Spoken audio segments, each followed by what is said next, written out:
We can't afford so many cars and motorcycles. Every car means so much of petrol to be imported. I've had a number of failures. But that is a part of the game. Religion is something which is used as an excuse. It is incompetence and corruption, greed. Assalamu alaikum. My name is Alnoor Bhimani.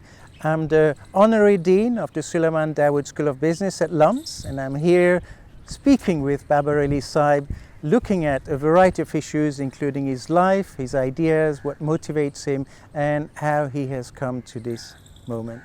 So, Assalamu alaikum, Babar Ali Sahib. Thank you. It's a pleasure to have you here. My first question to you is that you talk quite a lot about learning from others. I want to ask you whether you think you learned more in the first 50 years of your life or in the past 50 years of your life? I would say throughout. I've had a very inquisitive mind right from my school days onwards, and I've been curious about things, and I think it's continued throughout, except that the curiosity changed. What I was interested to learn or know at the age of 12 was different. What I wanted to know at the age of 20 and maybe 10 years later and so on. Every decade brought in a new kind of interest, and but it didn't mean that I had forgotten everything that I had learnt earlier on or lost interest in things that I was interested as a child. Those things stayed with me. Luckily, my memory has served well. Oh, fascinating. Do you think that there's been more changes in the past 50 years generally throughout the world? Or do you think that that first period, which was a period also of intense change, affected you more? No, I think a lot has changed. I mean, the speed with which people move, flying. I remember one thought it was a miracle that you flew to England, to London from Pakistan or India in 3 days. It's now collapsed into a few hours. And so, I mean, speed of travel, speed of communication, that has totally altered the way people are living today and how they're reacting to news and how they're taking new decisions. Previously, you depended on the newspaper or letter coming to you, took a decision. Now you have instant contact with whoever you want to be in contact with, and you respond to it within minutes, if not seconds. So it's another ball game. So it means it's good now. It used to be good in those days, but you have to adapt yourself to the changing scenarios, and I would imagine that 20 years from now it will be certainly something else, with artificial intelligence coming in, and you will have to rely on other things, other materials, other data to take decisions on your behalf. But life is interesting. That is what makes life worth living. Yeah, absolutely, absolutely. That's very interesting. Now, I'd like to ask you, you've met a great number of people throughout your life. Who have been the most influential, the ones who've impacted you most, do you think? Maybe you can name Well, a few. I think it's been at different start of one's life. I mean, initially, certainly it was the parents. My mother played a very important role in my development. My father, of course, took a lot of interest, but his business took him all over the place, so he was not at home for long times. But whenever he was there, he was available to us. He was keen to find out what we were. Then, of course, once I joined school, you made friends that you'd never met before. People came from different families, different religions, different walks of life. I went to Eton College, which was set up by the British to groom people who would be ruling India on their behalf, northern India especially. So they were people from primarily from the feudal class, and I was the first one from the business class. So I was totally a stranger to them. But it didn't sort of prevent me from learning about what they did and how they lived and how they reacted, and made good friends with them. And then of course teachers at Aitchison College were more of tutors than teachers. They were grooming you to be future leaders or whatever you wanted to do, because that's how the college was established. And so that one got to know them, and one respected them, one was grateful to them for, they were not just interested in your learning your particular subject, but how you behaved yourself on the playing field, outside the classroom, how you conducted yourself in the evenings. You know, though I was a day scholar, but we used to have a lot of functions at the school, you know, where you had politicians, sportsmen, poets, writers coming to talk to the students. They wanted you to have as broad a base of learning as possible. And you were watched all the time as to how you behaved in society other than in the classroom. And that was very rewarding, and it helped you a lot in later life. You knew what to do and what not to do, and that one was very grateful. And then of course once I went into business,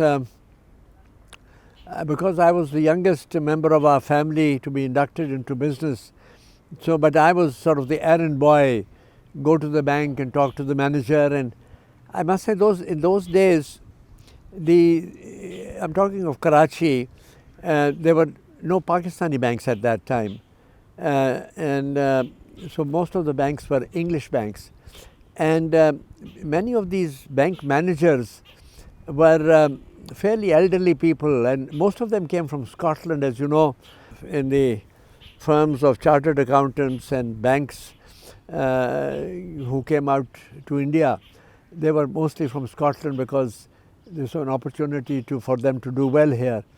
And these people were very, you know, took an elderly interest in you. You're not just a client. They wanted you to make a successful businessman, because Pakistan has just come into being, and there were very few people who were in business. So I was lucky to be spotted by some of these bankers, and they would take special interest. I remember one, you know, I had the authority to sign checks on behalf of different companies in our family, and there was a company, which a match company, and I was asked to sign a check, and I got a telephone call from the bank that the manager wants to see you. So I went over, and he said, you signed a check. Did you check up whether there was any money in that account, or enough money? I said, no, my accountant brought that check and I signed it. He said, young man, you must never sign a check without knowing how much money you have in the bank. And I will clear this check, because I don't want to give you a negative mark that your check has bounced. But make sure the next time you sign a check, there is enough money in that particular account. And I was very grateful to him for that particular lesson, and I've maintained that for the last 70 years. Sure. So one is learning all the time. And of course, when I was growing up and I developed some experience, I suggested to my parents that, to my father and my brothers, they were the elders, that there was an opportunity to set up a packaging company, because most of the packaging that was used by companies that were using packaging, like Pakistan Tobacco Company and Lever Brothers and other pharmaceutical companies, they were importing their packaging. And so there was an opportunity to set up an industry to supply them to these. And I went to the people who was supplier from Sweden, who was supplier of packaging material to these companies, and I went and asked them. I said, would you be interested in setting up a company in Pakistan to make packaging, and we want to be your partners. And they jumped at it because if you know the history of Sweden, you know they stayed out of the war, both the wars. And this was 1954. And just then the new printing equipment had started being manufactured after the war. You know, during the war everything was destroyed or it was converted to war effort. So they wanted to replace this equipment with new equipment. And they said, we'll be happy to come along and we will provide the equipment. And I said, my parents, my elders will not accept second-hand equipment. They said, why worried? We'll be your partners. We'll send people who are running those machines here to run those machines in Pakistan. And this is how we started. And fortunately, this company, Auckland Rousing, they was the parent company of Tetra Pak. And it was family owned. So the decision making on the other side was instantaneous. So Mr. Rousing had a very bright and a very sort of competent managing director by the name of Holger Crawford. And I told him that, you know, my family had agreed, and he said, okay. So we signed an agreement where we were to provide 75% and they were to get 25%. And part of that equipment would be their equity. And they would send 22 engineers or printers to set up this company, and that was the foundation of packages. And a year or two later, Mr. Reuben Rousing, who was the founder of that company, he met me, and he had 3 sons. One of had some health problems, and the 2 others were about my age. So he took me under his wing as the 3rd son or the 4th son. And he would come to Pakistan at the drop of the hat, because during winter, the winters are very severe in northern Europe. So he found that our winters were very pleasant. So he would come here and spend times. We would sit out on the lawn and talk, and he was a very unique person, one of great thinkers, innovators. I mean, take Tetra Pak. He developed this company, and he realized that he had 2 companies at that time. The mother company was Auckland Rousing, which was in general packaging. And he said, general packaging will be, everybody will get in this business, so the margins will disappear. Let me go into something which can be unique. And he started looking at different products that could be put into packaging, and he realized that milk was one of our attractive problems, because everybody drinks milk, or either themselves or their children. So he then put his R&D people to develop a package for milk, which would take away the bottle. It would be lighter, cheaper, and once that package was developed and it could travel without leaking and things like that, then he gave them the problem. He said, can you treat this milk in a way that it can be kept packed for more than, ordinarily if you take milk and even if you put it in the fridge, it would last maybe 60 hours. Then it has limited life. So he put these people on. He said it should have a much longer life than what they call pasteurized milk. And in a couple of years, they came up with the answer of what they call aseptic packing of milk, where you heat up the milk to 160 degrees, superheated for 2 seconds, and then cool it right away, so that you don't kill its taste nor its color. And then you put it in a carton which will prevent any air from getting in. So then, they produced a carton which could keep milk for 3 months. And then he found out that he didn't have resources to keep both the companies afloat. So he sold the mother company to Swedish Match Company and put all his resources into developing of Tetra Pak. And I can tell you, the Tetra Pak didn't make any money for the first 15 years, but after he passed away, he died about 25 years ago. His grandchildren today are among the richest people in the world. Right, right, right. So Fascinating. this is how I remember, I mean, initially the idea was to sell milk packaging to Scandinavia, then to Europe. I remember not long, well, about 20 years ago, Hans Rausing, who was his son who took over from him, he took me to see the World Bank because they wanted World Bank's support for some new investment. And the presentation he made, he said, we are today selling 6 million packs of Tetra Pak. This is about 25, 30 years ago, which meant 1 pack for every human being.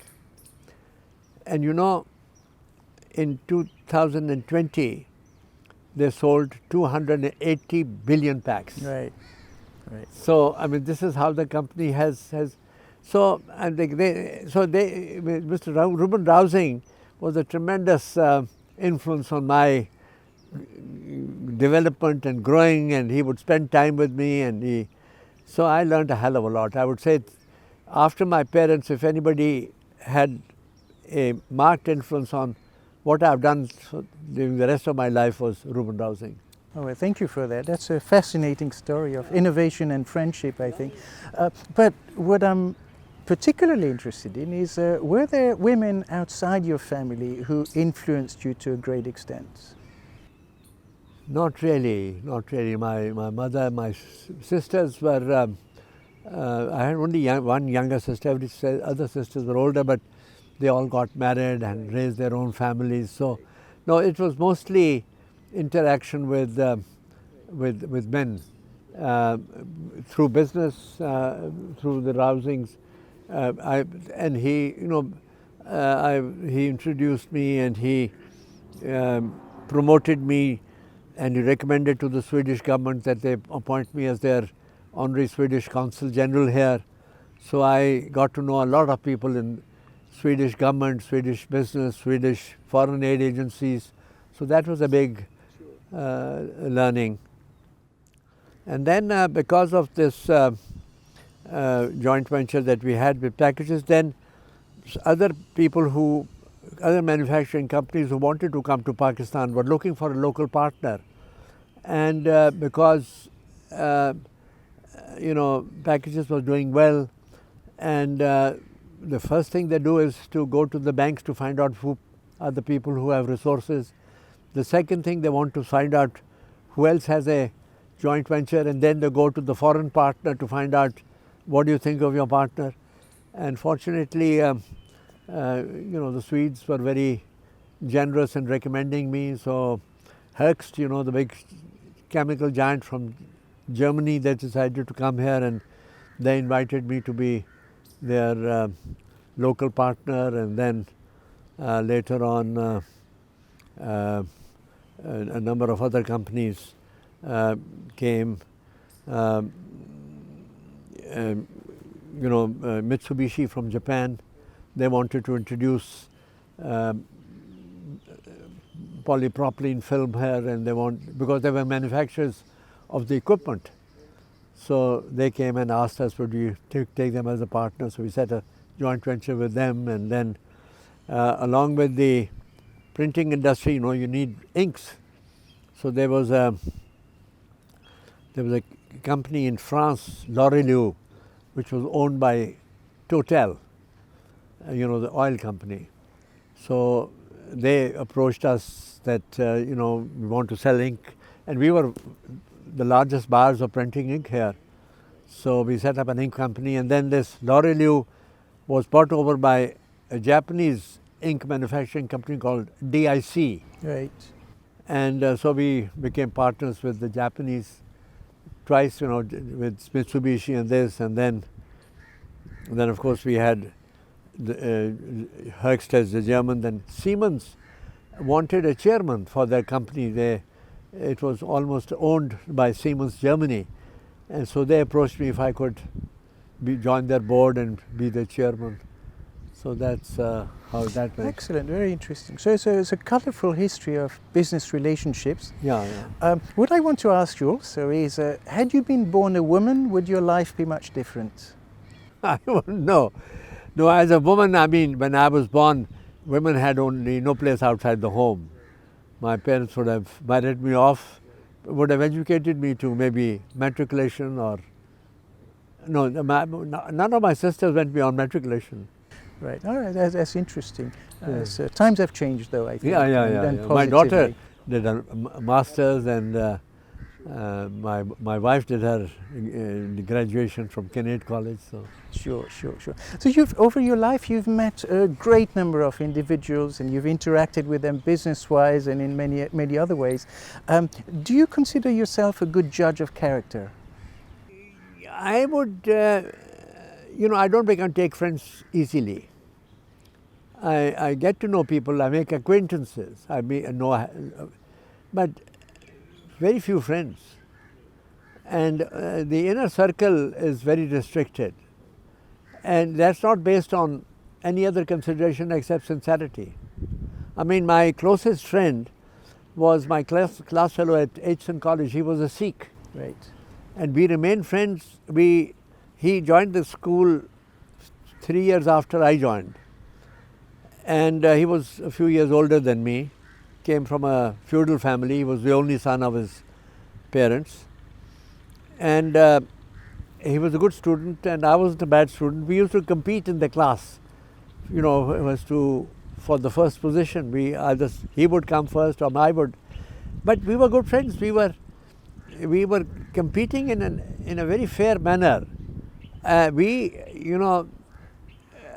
was some subject which I was weak at, and I had a tutor coming to my house, maths. And I told him, I said, I have a tutor coming to my house, would you like to be tutored by him? So he would come. Okay. So, if I was particular that why should he know more than I, that was rare. And we remained friends till he died, 70 years. And now we are very close to his daughter. So, to me, friendship is something which is very sacred.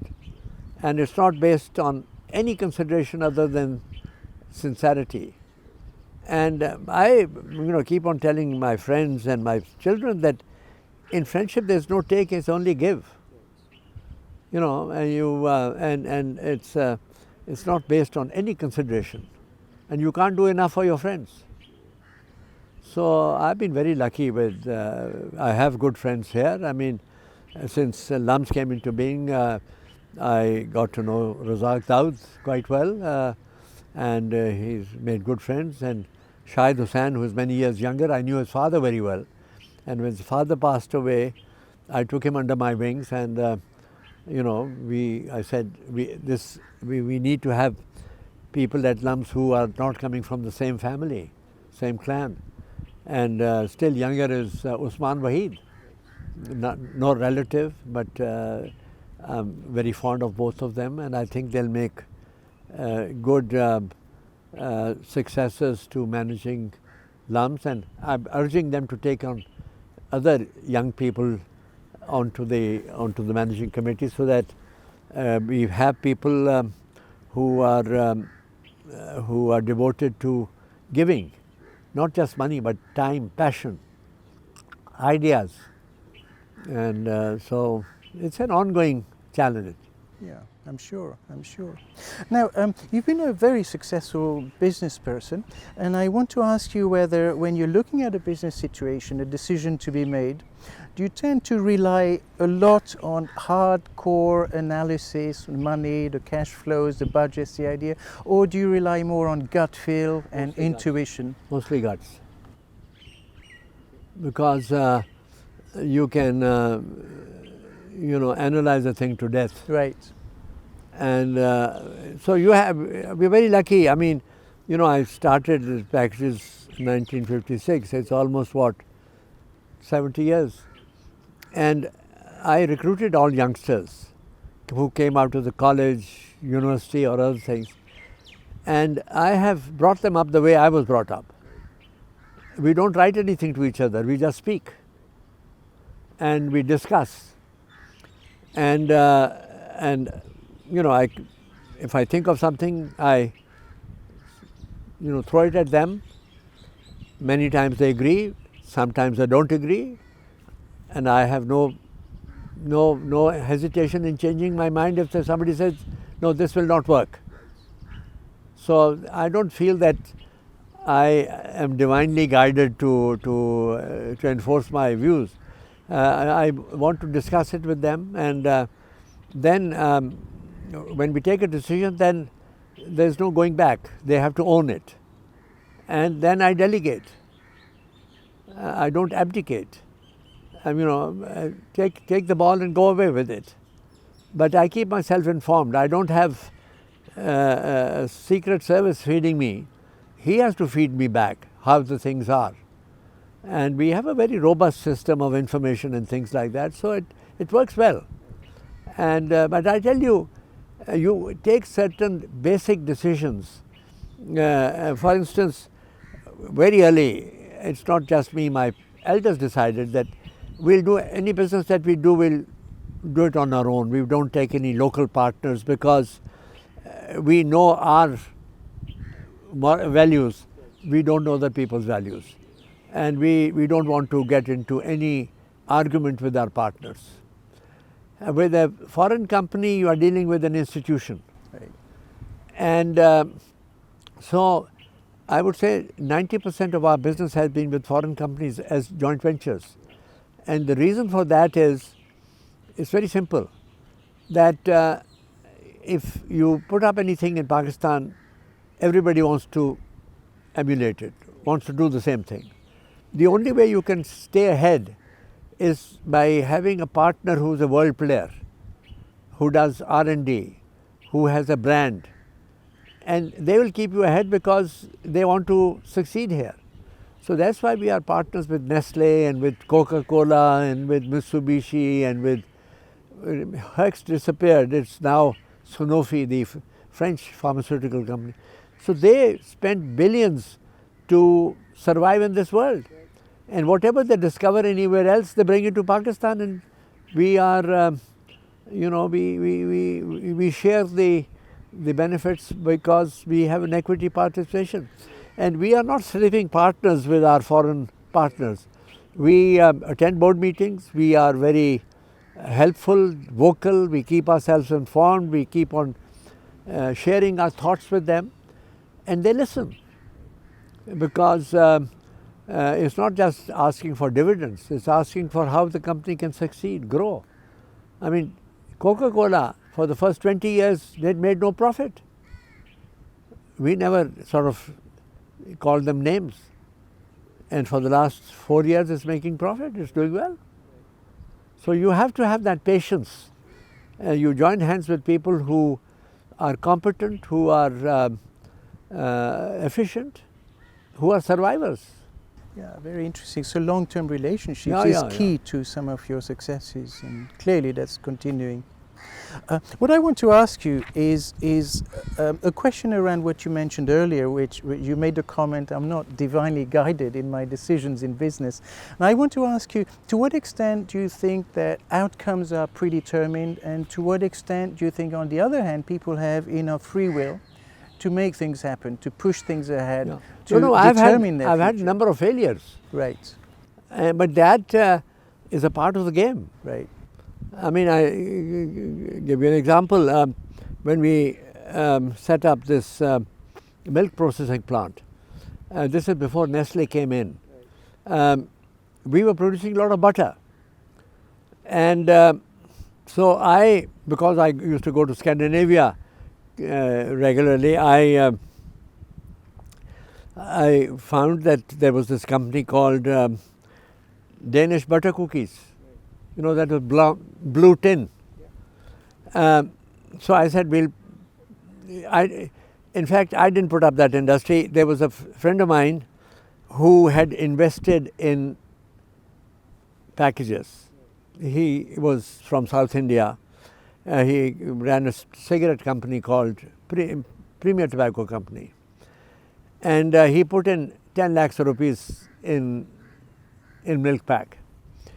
So he was wanting to get out of cigarette and do something else. I said, here's an opportunity. We have the butter.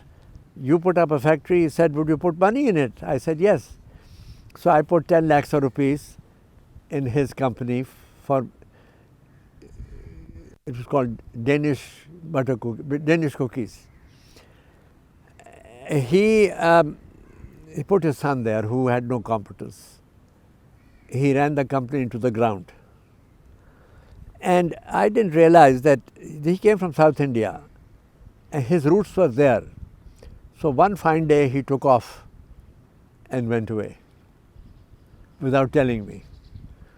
The company had borrowed money from one of the investment banks. And being a director, my signature was there. So they came after me. So I had to then write a check to pay off the bank for no fault of mine.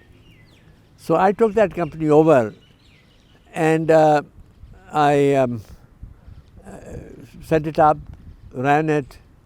It didn't make any money. So I sold off that company and I took all the losses. It was not a publicly limited company, it was a private limited.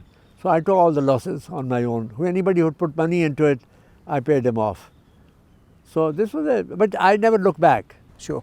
But what lesson was drawn from that you applied from then on? The flight was that I had not checked up on the credentials of this person, that he one day would fly away. I thought he was a Pakistani. So he went back to India. Some people have suggested that Pakistan, and it's been referred to as the Inshallah nation of the world, because people just accept their fate and outcomes are beyond their means or their ability to alter. Do you think that's one of Pakistan's major problems, that I think just go along and accept? It's mostly with the government, not with the people who are in business. They don't, inshallah, they put their heads down and they build up whatever they want to do. And that is what is keeping the company afloat, the country afloat. Where things have not gone well is that we've been singularly unfortunate in our political leadership. We've not had leaders who were either competent or ethical. Where, for the last, except for the first 4 or 5 years when Mr. Jinnah came and the people who he brought in, they were all right. But thereafter, it's been one disaster after the other. And that is why we are where we are. And 2 days ago, there was a very interesting talk on Atlantic Council. This thing, you must see it. There was this talk by one of the leading Pakistani economists who is at Princeton, Professor Atif Mian. He said, Pakistan today is like a frog in a pan which is being heated up, and he thinks everything will be all right. And but the temperature is getting higher, so let's see whether the frog jumps out before he's boiled. Sure. So what's your biggest fear for Pakistan going forward? I don't have any fear, because people who play with a straight bat, who pay their taxes, and we are in the consumer business. We are not in things like sugar or textiles where government can come and interfere. So I think there's plenty of room in what we do. But for the last 10 years I've been more and more spending time on social work.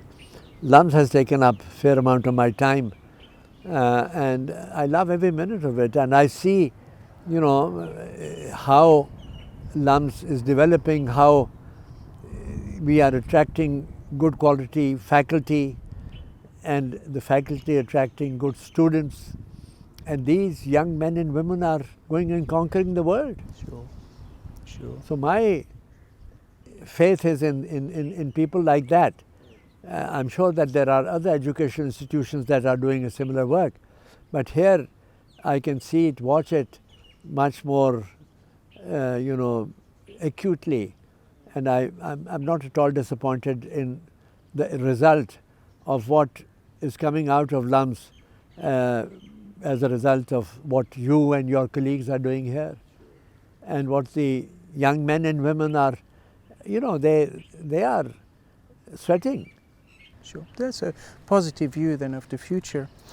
Now, in 1947, early in 1947, you left this place, and it was then India, and you came back to this place, and it was Pakistan.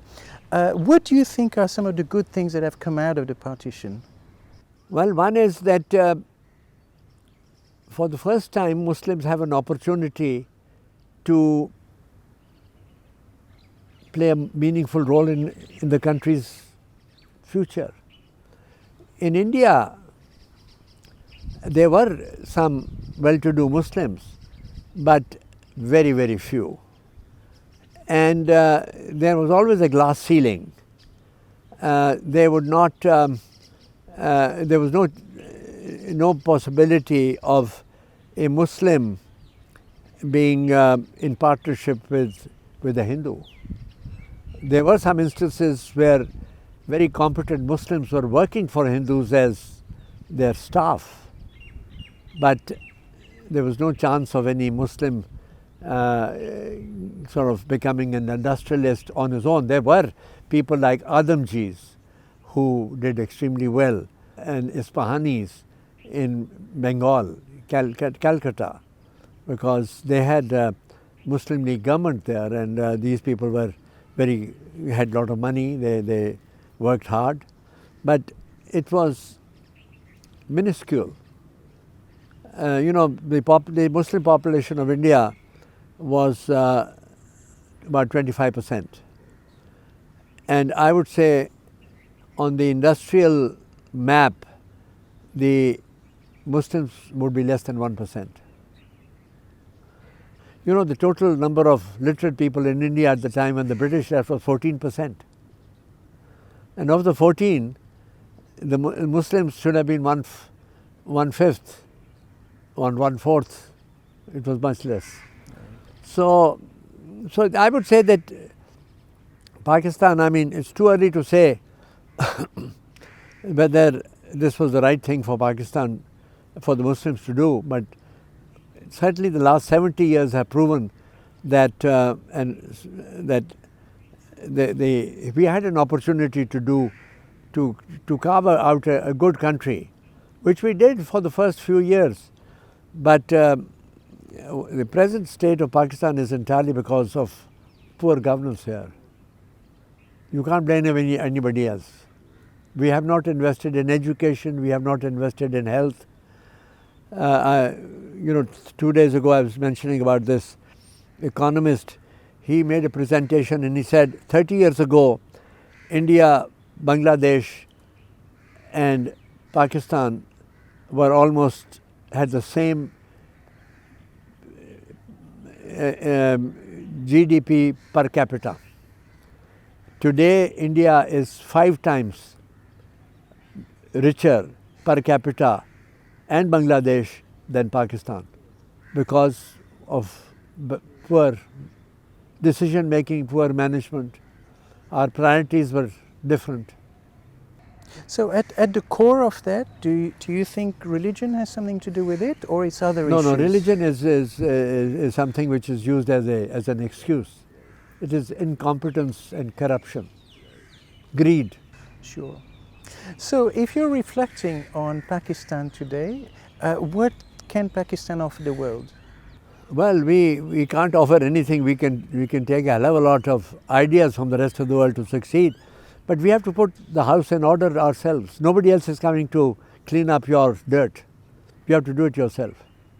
The World Bank and IMF will keep on doling out money to you against sovereign guarantee, but they will squeeze you in taking everything that you've got by sovereign guarantee, but if you don't apply that money properly, you waste it. I mean, everybody is so happy that we have so many cars, and I keep on telling government that this is poison. We can't afford so many cars and motorcycles. Every car means so much of petrol to be imported. It's false wealth. You have to generate some wealth here. So this is an uphill task. You need a messiah to come and Right. save Pakistan. Right, right. How many years will it take for us to be at par with our neighboring countries, India, Bangladesh? I would say if you have 10 years of good rule, you can catch up. Right. 10 years, good, honest leadership. If you were the 20-year-old Babar Ali, today looking at yourself as you are now, what would you be thinking? No, I would not go into politics because the politics of this country has been so polluted, right, from top to bottom. It's created mafias who feed each other. So you got to have Trotsky or Karl Marx to come and clean up the deck and then start from zero. Right. But aside from that, how would you look at yourself with your achievements today as you're 95? If you were 20 today looking at yourself being 95, what would you be thinking? Nothing else. I think I'm very happy about what little I've done. No regrets. No. And I hope there'll be many people who will do better than me. That's why I'm recording these things so that they can perhaps learn something and emulate. Absolutely. If you go back over the time you were actually very young but then entered business, what are some of the most cherished memories you have? Not necessarily just business, but about life. About? About life, about things that you've seen, things that you've experienced, things that you've enjoyed. I've been very fortunate because I was born in a family that had means. So anything I wanted, I got, but my want was not very ambitious. I didn't want a Rolls Royce or a Ferrari. I mean, I remember my father when he went to England, he said, "What can I bring back for you?" I said, "Bring me an English cricket bat." Okay. Okay. So my ambition was very limited. Of course, we make cricket bats here in India. Yeah. But in those days, we thought that the best cricket bats were made from English willow. Yeah, no, absolutely. Now, there are billionaires in the world who are quite interested in finding ways to prolong life, and some would say eternal life. What are your views on that? What do you think we should be doing, the scientific community, the rich people in the world? Should they be exercising? I think they would. I mean, what the world really needs is, if you look at the data, that 1/3 of the people of the world go to bed hungry. Right. The first thing is to put food into their stomach. And what is more, in Pakistan, for instance, 40% of our kids suffer from malnutrition, and many of them are stunted in growth, so they are condemned for life. So there should be a massive, investment in feeding these malnutrition affected children.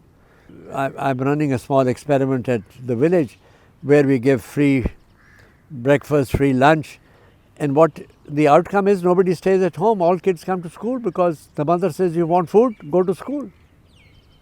So that is one way of ensuring that kids will go to school, is to provide school, not only lunch, breakfast, because if they come hungry to the school and the lunch is served at 1 o'clock, between 9 and 1 they will not learn anything if they are hungry. So you've got to give them, fill up their stomach something. We are not luxurious, we give them 2 dates and a banana in the morning. One of the big tragedies of this country is you can't buy anything which is pure. So you can't adulterate dates or peanuts or banana. They have to peel the banana and eat it. So you got to think outside the box and keep on challenging yourself that everybody is out to cheat everybody. And you've got to sort of do things to protect whatever you do against people who indulge in wrong things. Well, I'd like to ask you one last question, and this is, in 10 years' time, what would you like Pakistan to have become? Welfare state, where everybody had an opportunity to get good education and good health. And then leave it to them to go as high as they can. Today it's a very privileged class. Absolutely. Okay, well, Babar Ali Sahib, thank you very, very much. I hope that was useful and very useful indeed. Thank you. Thank you.